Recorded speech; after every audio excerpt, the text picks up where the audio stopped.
This morning, in the 2 minutes it took for my coffee to brew, my phone told me that a new miracle diet can reverse aging, that a major economy is on the brink of total collapse, and that, according to a very angry man in my comments section, I am a brainwashed sheep.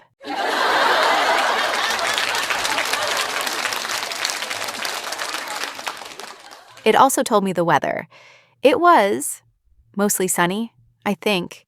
Does this feeling of information whiplash sound familiar to any of you? That feeling of being tossed around in a dizzying digital blizzard of headlines, hot takes, and breaking news alerts, where everything is urgent and nothing is clear? For generations, the question, can we trust the news, was a simple one. We had a handful of trusted gatekeepers, the big newspapers, the evening news anchors. We might have disagreed with their editorials, but we largely shared a common set of facts.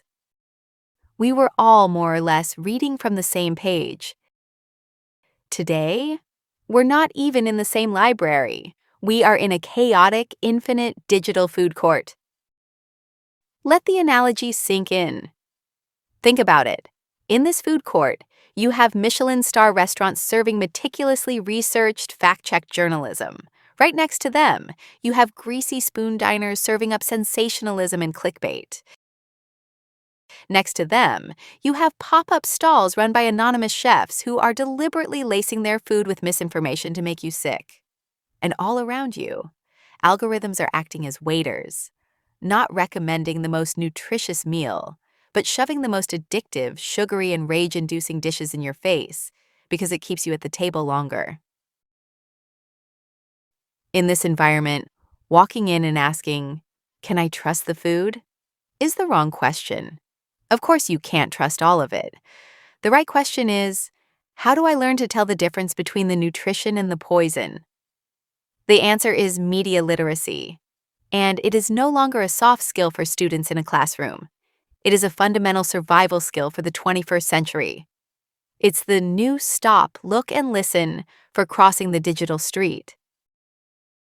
The problem is, we haven't been taught how to do it. We are navigating a world of information warfare with the equivalent of a paper map, and the result is a crisis of trust. We either become cynics who believe nothing, or we retreat into echo chambers, believing only what confirms our own biases. Both paths are dangerous. Both paths erode the very foundation of a functioning society, shared reality. So how do we fix this? How do we become smart navigators instead of passive passengers? It's not about having more information. It's about having the right framework. Today, I want to give you that framework. A simple, 3-lens check you can apply to any piece of information that crosses your screen. Think of it as your own personal food inspector for the digital age. The 3 lenses are the source, the substance, and the self. First, look through the lens of the source. Who is feeding me this? Before you even read the headline, ask, where did this come from? Is it a reputable news organization with a history of journalistic standards? A public editor and a corrections policy? Or is it freedomeaglepatriotnews.biz? Another light laugh. Don't just look at the name. Anyone can sound official, be a detective. Click the About Us page. Is it transparent about who runs it and who funds it? Or is it a ghost ship? What is the motive behind this information? Is it to inform, or is it to persuade, to sell, or to outrage? A healthy news source is like a restaurant with an open kitchen. You can see how the meal is being prepared. A disinformation site is a back alley vendor with no name and no address. Your first and most powerful act of media literacy is to simply check the label. Second, look through the lens of the substance. What am I actually consuming? Now you look at the meal itself. Is it a balanced diet of facts, or is it an empty calorie snack of opinion and emotion? Pay close attention to the language. Is it neutral and descriptive, or is it loaded and emotional? There is a world of difference between the senator voted against the bill and the traitorous senator betrayed our country. One is information. The other is inflammation. Look for evidence. Does the article cite multiple, credible sources? Can you trace the claims back to original reports or data? Or does it just quote an expert or a study without linking to it? Here's a pro tip. Separate the facts from the framing. The fact might be that unemployment went down by 0.1%. One source might frame that as economy shows signs of hope. Another might frame it as job growth stagnates, falling short of expectations. Both are technically true, but they are telling you two very different stories. Your job is to see the raw number, the core fact, before you swallow the story that's been wrapped around it. And third, and this is the most important lens of all, the lens of the self. How is this meal making me feel? This is where you turn the camera around. Before you click share, before you fire off that angry comment, take a breath and ask yourself, what emotion is this article creating in me? Am I feeling a surge of righteous anger, a smug sense of vindication, a wave of fear? Strong emotions are a biological hack. They are a feature of our evolution that kept us safe from saber-toothed tigers, but they are a bug in our information environment.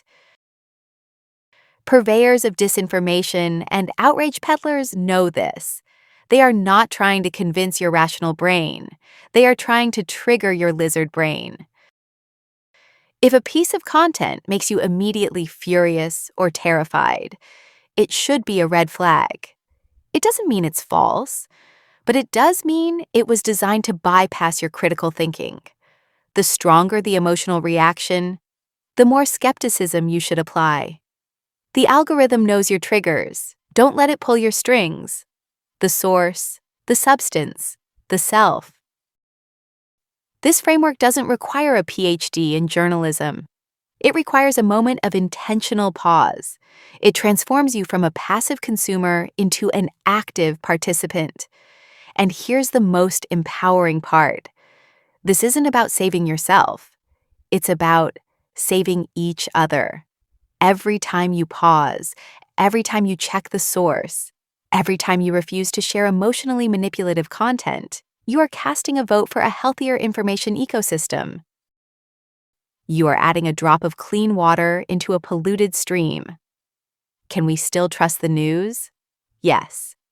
We can trust the journalists, the organizations, and the reporters who embrace transparency, show their work, and are committed to the slow, difficult, and often unprofitable process of finding the truth. But we cannot give our trust blindly. Trust is no longer the default setting. It must be earned, and we, the consumers, must become active partners in that process. So the next time you pick up your phone and face that digital blizzard, don't feel hopeless. Feel powerful. You have the tools. Look through the lens of the source, look through the lens of the substance, and look through the lens of the self. The future of truth isn't written for us. It's read, validated, and ultimately protected by us. Thank you.